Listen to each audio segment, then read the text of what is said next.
പലരും വീട്ടിലിരുന്ന് സ്വന്തമായിട്ട് വരുമാനം ഉണ്ടാക്കാൻ വേണ്ടിയിട്ട് നൈറ്റി, ബ്ലൗസ്, ചുരിദാർ, കിഡ്സിന്റെ ഒക്കെ ഫ്രോക്ക്, ഗൗൺ ഇതൊക്കെ തയ്ച്ചു കൊടുക്കാറുണ്ടല്ലേ. അത്യാവശ്യം നല്ല രീതിയിൽ ഇതിൽ നിന്ന് വരുമാനം ഉണ്ടാക്കുകയും ചെയ്യുന്നുണ്ട്. പക്ഷേ നമുക്കൊരു ബ്ലൗസ് അടിക്കണം, ഇല്ലെങ്കിൽ ഒരു ചുരിദാർ അടിക്കണം എന്നൊക്കെയാണെങ്കിൽ എങ്ങനെ വന്നാലും ഒരു 1/4 മണിക്കൂർ പോകും അല്ലെ. അപ്പൊ ഞാൻ ഇന്ന് വളരെ കുറഞ്ഞ സമയത്തില് കുറഞ്ഞ ചെലവില് എങ്ങനെ നല്ല വരുമാനം ഉണ്ടാക്കാം എന്നൊരു വീഡിയോ ആണ് ചെയ്യാൻ പോകുന്നത് കേട്ടോ. അപ്പൊ നിങ്ങള് ബ്ലൗസും നൈറ്റിയും ചുരിദാറും തയ്ക്കുന്നതിനോടൊപ്പം കിഡ്സിന്റെ പ്ലാസോ പാന്റും കൂടെ തയ്ച്ചിട്ട് അത് കൊടുക്കുവാണെങ്കിൽ നമുക്ക് സൈഡായിട്ട് അത്യാവശ്യം കുറച്ചുകൂടി വരുമാനം ഉണ്ടാക്കിയെടുക്കാൻ വേണ്ടിയിട്ട് പറ്റും. അപ്പൊ ഞാൻ ഇവിടെ 2-3 മോഡൽ കാണിച്ചു തരാം. കൂടാതെ ഒരു പാന്റ് എങ്ങനെ തയ്ക്കണമെന്നും കാണിച്ചു തരാം കേട്ടോ. അപ്പൊ ഞാൻ എന്റെ മോൾക്ക് വേണ്ടി തയ്ച്ചതാണ്. മോൾക്ക് കൂടുതലായിട്ടും റെഡിമെയ്ഡ് പാന്റും അതുപോലെ ബനിയൻസ് ആണ് വാങ്ങിക്കാറുള്ളത്. പക്ഷെ ഇതിന്റെയൊക്കെ വില ചില സമയത്ത് നമ്മൾ കടയിൽ ചെല്ലുമ്പോൾ 150 രൂപയൊക്കെയായിരിക്കും വീട്ടിലിടാനുള്ള പാന്റിന്റെ വില.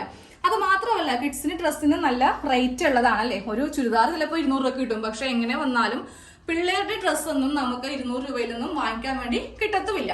അപ്പൊ ഈ കഴിഞ്ഞ പ്രാവശ്യം കടയിൽ ചെന്നപ്പോഴേ ഞാൻ 2-3 പാന്റ് നോക്കിയതാണ് കേട്ടോ. ഒരു പാന്റിന്റെ വിലയാണ് 270 രൂപ.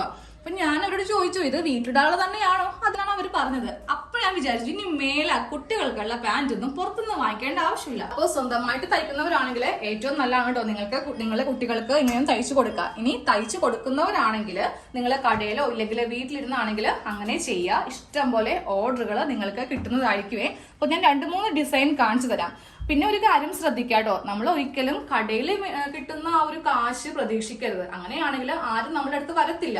ഇപ്പൊ ഒരു പാന്റിന് 150 രൂപയ്ക്ക് പുറത്തുണ്ടെങ്കിൽ നമ്മളിതൊരു 50 രൂപ കുറച്ച് കൊടുക്കുക. എന്നാലേ നമ്മുടെ അടുത്ത് തയ്ക്കാൻ വേണ്ടി ആൾക്കാർ വരത്തുള്ളൂ. കൊള്ള ലാഭമാണെങ്കിൽ കടയിൽ പോയി വാങ്ങിക്കുന്നതല്ലേ നല്ലതെന്ന് വിചാരിക്കും.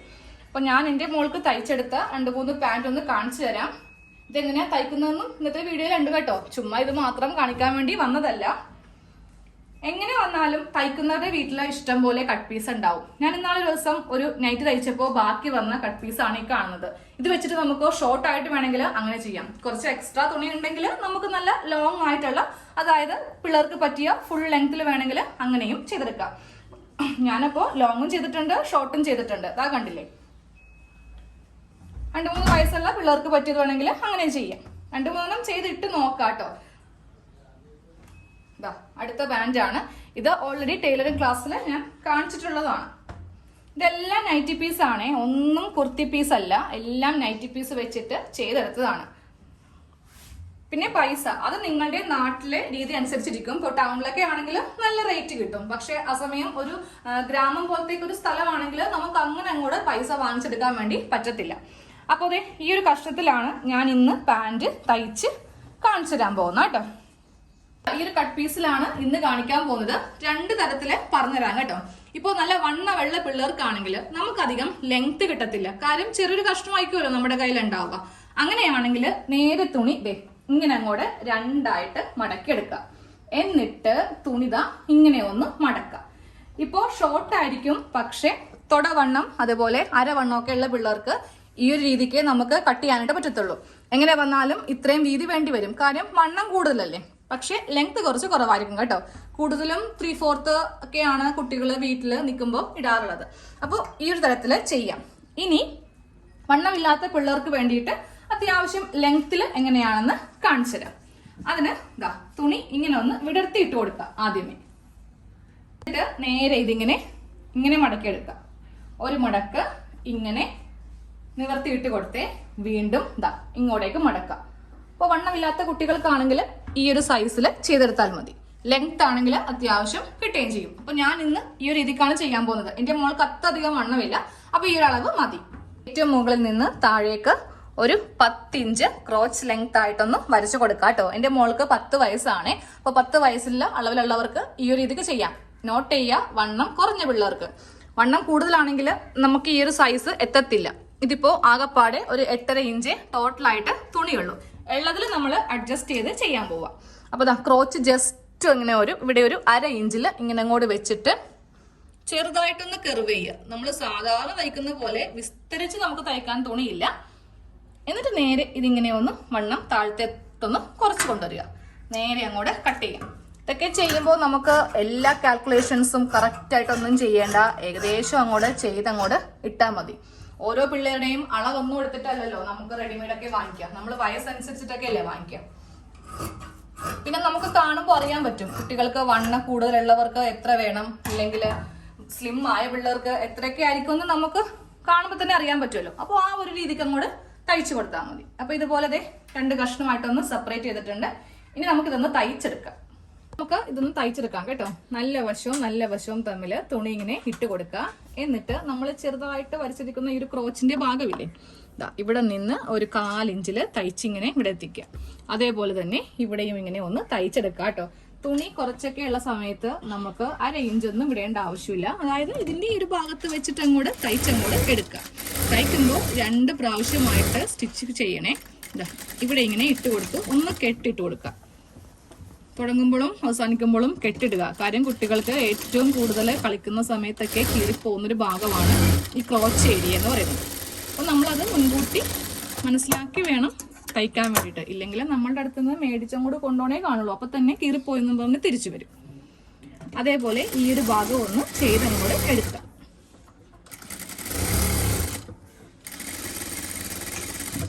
രണ്ട് ക്രോച്ച് സൈഡും നമ്മൾ തയ്ച്ചെടുത്തിട്ടുണ്ട്. ഇനി ഈ ഒരു ഭാഗത്ത് വെച്ചിട്ട് ഇതിങ്ങനെയൊന്ന് സെപ്പറേറ്റ് ചെയ്യാം. ഒരു പാന്റിന്റെ ഷേപ്പിലേക്കൊന്ന് കിട്ടിയിട്ടുണ്ട്. ഇനി താഴെ ഭാഗം മടക്കി അടിച്ചിട്ട് ഈ ഒരു സെന്റർ ഭാഗം കൂട്ടുക. താഴെ ഭാഗവും ജസ്റ്റ് ഒന്ന് മടക്കി അടിച്ചാൽ മതി. ഇതുപോലെ ഇങ്ങനെ ഒരു കുറച്ച് മടക്കി വീണ്ടും കുറച്ച് മടക്കുക. വേണമെങ്കിൽ ഒരു കഷ്ണം വേറെ തുണി എടുത്തിട്ട് കട്ടിക്ക് വേണമെങ്കിൽ അങ്ങനെയും ചെയ്യാം കേട്ടോ. പക്ഷെ ഇത് താഴെ മുട്ടുന്നില്ലല്ലോ, അപ്പോൾ ഇത്രയും വെച്ച് തയ്ച്ചാലും മതി. ഇതേപോലെ തന്നെ ഇവിടെയും തയ്ക്കാം.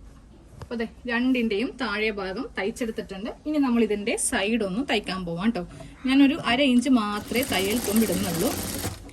തുണി ഉണ്ടെങ്കിൽ നമുക്ക് കണ്ണും പൊട്ടി 2 ഇഞ്ച് കൊടുക്കാം. പക്ഷെ ഇല്ലാത്ത സമയത്ത് അതനുസരിച്ച് ചെയ്ത് കൊടുക്കണം. ക്രോച്ച് ഏരിയ വരുമ്പോൾ രണ്ടും ഒരുമിച്ച് ഇങ്ങനെ വെക്കാം.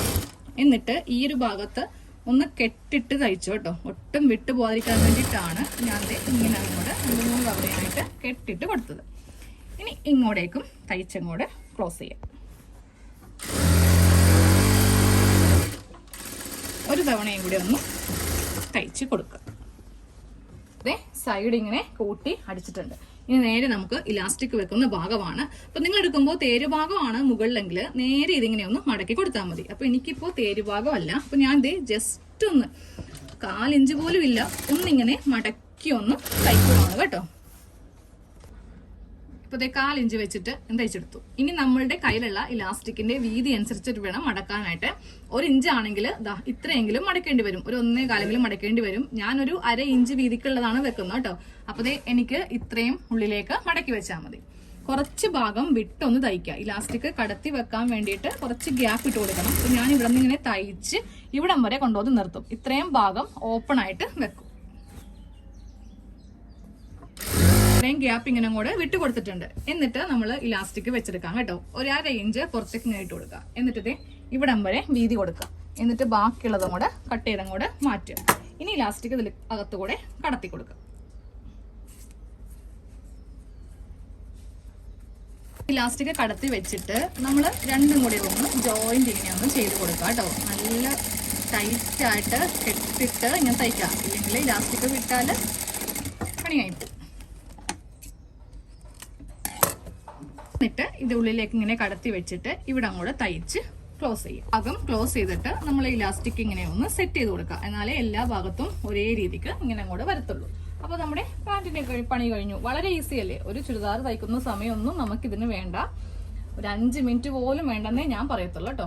അപ്പൊ നമ്മുടെ പാന്റ് കഴിഞ്ഞിട്ടുണ്ട്. ഇതാണ് ഇപ്പൊ തയ്ച്ചെടുത്ത പാന്റ് കേട്ടോ. അപ്പൊ ഇനി മുതൽ കട്ട് പീസ് ബാക്കി വരുവാണെങ്കിലും അതല്ലാന്നുണ്ടെങ്കിൽ നമുക്കൊരു ഫുൾ നൈറ്റി പീസ് വേണമെങ്കിലും എടുക്കാം. അപ്പോൾ 1, 2, 3 തയ്ച്ച് എടുക്കാം കേട്ടോ. അപ്പൊ ഇങ്ങനെ ഒന്ന് ചെയ്ത് നോക്കാം.